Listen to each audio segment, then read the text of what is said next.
வணக்கம். Red news செய்திகளுக்காக நான் உங்கள் சுனிதா ராமச்சந்திரன்.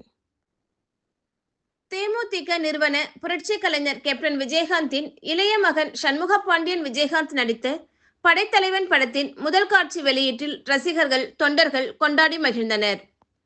தேசிய முற்போக்கு திராவிட கழகத்தின் புரட்சி கலைஞர் கேப்டன் பிரேமலதா இவர்களின் இளைய மகன் சண்முக பாண்டியன் விஜயகாந்த் நடித்த படைத்தலைவன் நேற்று பூந்தமல்லி விக்னேஸ்வரா தியேட்டரில் ரிலீஸ் ஆனது.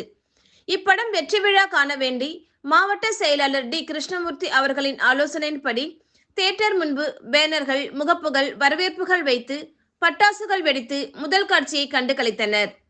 விழா ஏற்பாடுகளை பூவை எஸ் சதீஷ் என்கிற சத்யநாராயணன், திருவள்ளூர் மேற்கு மாவட்ட கழக துணை செயலாளர், பூவை கிழக்கு ஒன்றிய செயலாளர் லைன் ஆர் சுரேஷ், பூவை நகர செயலாளர் ஸ்ரீராம், ஏ.டி. கண்ணன், மாவட்ட கேப்டன் மன்ற செயலாளர் இ. மனோஜ், மாவட்ட மாணவர் அணி செயலாளர் பி. மாரிமுத்து, மாவட்ட வழக்கறிஞர் அணி செயலாளர், பூவை ஒன்றிய நிர்வாகிகள் ஏ. சஞ்சீவி, ஆனஸ்ட் குமரன், பிரபா, திருமழிசை பேரூர் கழக செயலாளர் டி. பாலு மற்றும் நிர்வாகிகள் மற்றும் பூக்கடை பாஸ்கர், பூந்தமல்லி ஒன்றிய நகர நிர்வாகிகள் மற்றும் பொதுமக்கள் திரளாக கலந்து கொண்டு திரைப்படத்தை கண்டு களித்தார்கள். இந்த திரைப்படம் வெற்றி பெற வாழ்த்துக்களை தெரிவித்தனர்.